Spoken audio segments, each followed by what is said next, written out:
دي الحلقة السادسة من سلسلة غامبل وبس. وقبل ما نبدأ أحب أشكر الألف مشترك اللي اشتركوا في القناة، وإن شاء الله وعدكم بفيديوهات يعني بص هتبقى. يلا بنبدأ الحلقة لحسن ناخد حظر. بتبدأ الحلقة السادسة وبتبقى بعنوان المرور، ونيكول بتقول لهم كله يجي على المطبخ إلا أنايس، وبيخشوا المطبخ وغامبل بيقول لها في إيه يا حاجة، ونيكول بتقول لهم هيدوا الملاهي النهاردة، وأنا كنت مشتري تذاكر للملاهي لأنايس لعيد ميلادها من سنتين ولسه ما رحناش، وجهزوا نفسكم يلا لأننا نمشي دلوقتي. وغامبل بيقول لها لا ده انا رايح اقابل البت بتاعتي، وريتشارد بيقول لها طب احنا مالنا، وبتقول لهم في كل مره كنا هنروح فيها انتوا بتخربوا الدنيا، وبتقول لهم عليا النعمه لو عملتوا حاجه في اليوم ده لهنفخكم. وبيركبوا العربيه وجامبل بيتاسف لبيني وبيقول لها معلش مش هعرف اخرج النهارده معاكي. وداروين بيقول لانايس هو مين الوحش اللي موجود في الصوره ده، وانايس بتقول له ده بيبي بالي، وداروين بيقول لها اوعى يكون الشيطان ده موجود هناك، وانايس بتقول له ما تخافش هيكون هناك. وداروين بيخاف وبيقول يا نهار اسود. ونيكول بتقول لريتشارد الحمد لله انك صلحت العربيه، اول مره يكون لك فايده. وريتشارد بيقول لها ها امال انت فاكرانا ايه، وبيجي عشان يشغل اغاني بيلاقي العربيه بتترقص معاهم.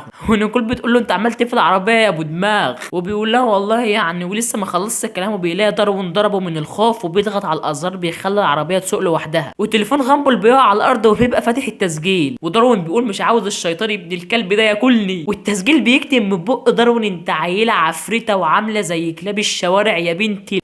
وجامبل بيوطي عشان يجيب التليفون وبيضغط على ارسال من غصب عنه، وبيشوف الرساله وبيقول بابا بابا بابا بابا بابا. ونيكول بتوقف العربيه وبتقول لهم ماشي انا قلت لكم ايه لما نروح البيت. وكلهم بيلفوا لانايس وبيقولوا لها ايه رايك في اليوم ده، وانايس بتقول لهم حلو. وجامبل بيعدل الرساله وبيقول والله اللي عمل رسائل تعديل ده ربنا يخليه. وانايس بتقول له على فكره هي عليها تشوف الرساله العاديه عادي. وجامبل بيبقى عاوز يقول لفظ كده وبيقع جوه اعماق دماغه وبيبقى في عالم تاني خالص. وانايس بتقول واقف على جنب كده ياما شكل جنبه مات. ونيكول بتروح لبيت بيني وبتقول لها انت يا بيه ابني ما كانش قصده يبعت لك الرساله ده والله، وبتقول له قلبي. وكامبل بيطلع لها قلبه فعلا، وبيوقفهم الظابط وبيقول لنيكول الرخص بعد اذنك. وبيطلع ريتشارد كاتب في الرخص ان دي سفينه مش عربيه، وبيقول لهم علشان كده مش هتعرفوا تاخدوا العربيه. وانايس بتقول عادي يا ماما مش لازما بقى. ونيكول بتصعب عليها وبتركبهم العربيه وبتطير، والشرطه بتجري وراهم، وفي الاخر بيعرفوا يهربوا من البلاعه، وبيروحوا الملاهي وبيلاقوها دمار دمار فعلا. وانايس بتقول خلاص انا كده اصلا فرحانه. وبيبي بيلي بيطلع من الملاهي وداروين بيضربه بيقول له خلاص يالا ما عدتش خايف منك. ونيكول بتديله التليفون وبتقول له معلش ممكن تصورنا صوره، ولسه هيتصوروا الملاهي بتتهد وديزي بتقع على انايس بس بتطلع عايشه في الاخر.